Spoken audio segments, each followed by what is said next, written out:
За Монгол Улсын соёлын тэргүүний ажилтан Утган гэрэл танд энэ өдрийн мэндийг хүргэе сайхан үйлжиж байна уу да? Сайхан тав хүн сайхан үйлжиж байна уу? Сайхан үйлжиж байна. За бидний бас нэгэн уулзах ёстой нэг сайхан шалтгаан тодорхойллоо. Ая зохиогч Буянлгэрийн Бүрэмсрэнгийн одоо энэ цаг мөчийг хүртэл одоо зохиосон шилдэг сайхан хит дуунуудаа ард түмэн өргөн барьж байгаа нэгэн сайхан тайлан тоглолтуулж байна. Энэ тоглолтын урилгыг хүлээн авсан танд юуны төрөнд баяр хүргэе. Талархал илэрхийлье. Баярлалаа. За хөгжмийн зохиогч ая зохиогчтой ер нь хэрхэн анх танилцж байсан энэ хүнтэй одоо өнөө цагийг хүртэл урлаг өрн сайхан дугуурын ертөнцөөр хамтдаа аялахад хэр ер нь нөмөртэй хэр түшигтэй хүн байд юм бэ?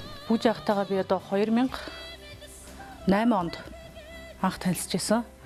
Анх 8 онд танилцаад Пүүж ах манад одоо миний даар түн нүүргсэн зүрхэн цэцэг гэд сайхан дууг дуулж өгөөч гэд санал тавьж тэгэд яг миний битэрийн анхны уран бүтээл 8 онд энэ дугаар анхныхаа уран бүтээлийг эхлүүлчихсэн юм сайхан ах маань байгаа. Төвшиг нөмрийн хувьд бол одоо уран бүтээлчд бүх хүмүүс мэднэ. Үнэхээр хүнд түшигтэй, хүнд сайхан зөвлөдөг, өөрөө маш сайхан дуулдаг. Ингиж дуулвал аятайхан болно шүү мэй дөө. Ингиж дуулвал ингээд яг сайхан ингээд ингээд яг л миний миний чихэнд яг ингээд сонсогдож байгааг ахын яг ингээд дуулчих гэх юм бол яг Пүүж ахыг хэлснийг ингээд яг тархиндаа ойлгоод ингээд дуулаад маргааш нь сонсоход яг л байдаг. Яг л ингээд Пүүж ахыг хэлжсэн нь за нэг үе яг ингэж авандаа гэж тархиндаа буулгаад дуулахад бол маргааш нь яг л Пүүж ахыг хэлсэн бол яг л байдаг шүү дээ. Тэр бас гайхамшигтай мэдрэмжтэй мундаг зохиолч. Онцгодын дундуур жаргахан олмор байна. Ер нь бол яг өөрөө дуулдаг байх бас давуу тал нах тийм үү? Тэг өөрөө дуулдаг байна гэдэг чинь нөгөө яхад тэгэхээр тухайн дуучнаа одоо энэ дууг одоо жишээ нь зүрхэн цэцэг гэдэг дууг яалтчгүй энэ Утган гэрэл яг дуулж чадна. Одоо шимний тэ зүрхэн цэцрээгүй хайр ч юм уу энэ дууг бол Утган гэрэл дуулж чадна да гэж ингэж өөрөө ингэ бүх дуучтаа ингэж за миний одоо энэ дууг яг л одоо жишээ нь хинчгээд энэ нэг энэ уран бүтээлчд бол дуулж чадна гэдгийг өөрөө ингэ нэг дуучин хүн учраас зүрх сэтгэлээр ингэ тэр аялгаагаа өөрөөсөө гаргаж байж байгаа. Гаргаж байгаа өөрөө ингэ сонсож байгаа шүү дээ. Сонсолоор байж за миний энэ дуу яг ингээ энэ дуучин бол яг өөрийнхөө яг миний бодож байгаа шиг миний сэтгэж байгаа шиг дуулнаа гэдэг ингээл яг дуучнаа өөрөө маш сайн сонгож тэр аялгуунуудаа тэр судалж дуулуулдаг тийм учраас Пүүж ахын зохиосон дуу бүхэн тийм амнаас гарч байгаа тэр аялгуу бүхэн өнөөдөр энэ Монголын ард түмний яалтчгүй энэ цагийн хитнууд төрсөн байгаа болов гэж би боддог шүү дээ.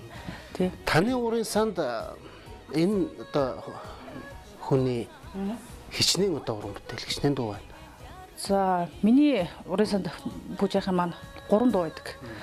3 дуу маань одоо 2008 онд зүрхэн цэцэгээд одоо 2009 онд зүрхэнд цэцрээгүй хайр гэдэг энэ 2 дууг ингээд жил дараалж би дуулж исэн. Тэгээд 2009 онд миний анхны CD гарч ирсэн. Анхны CD-гээ би зүрхэнд цэцрээгүй хайр гэдэг энэ дуугаар нь анхныхаа CD-г нэрлэж исэн. Одоо энэ тоглолтод ямар дуу дуулагдах гэж байгаа лээ?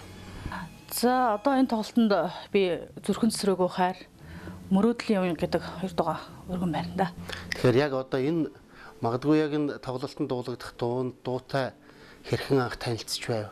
Тантай ер нь энэ дуу яаж мэдчилж байв?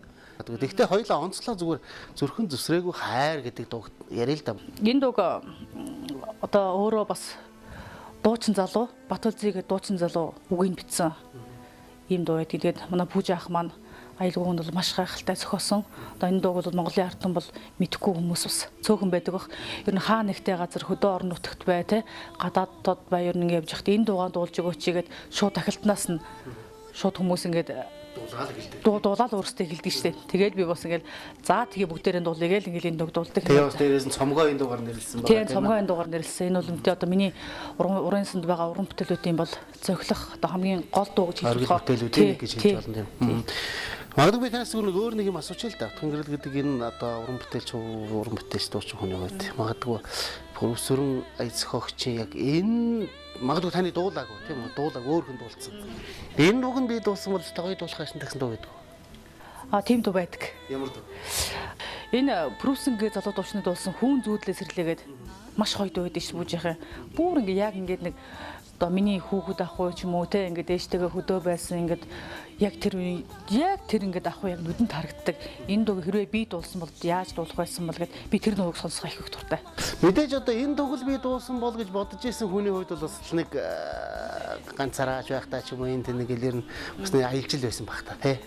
Аялж исэн. Тэгээ одоо зүгээр өөрөөс нэг гуйгаад би нэг дуулаад үзүүл яг бол гэвэл өөрөө юу хэл.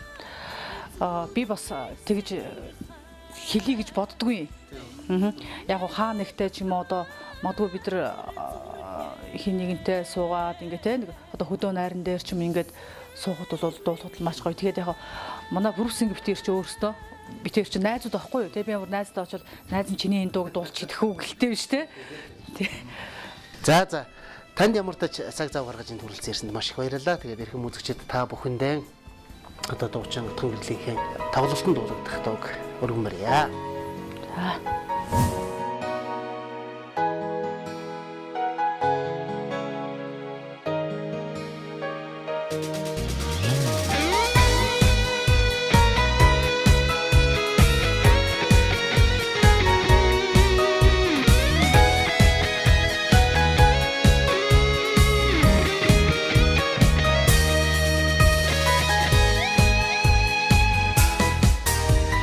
Амис шанс шиг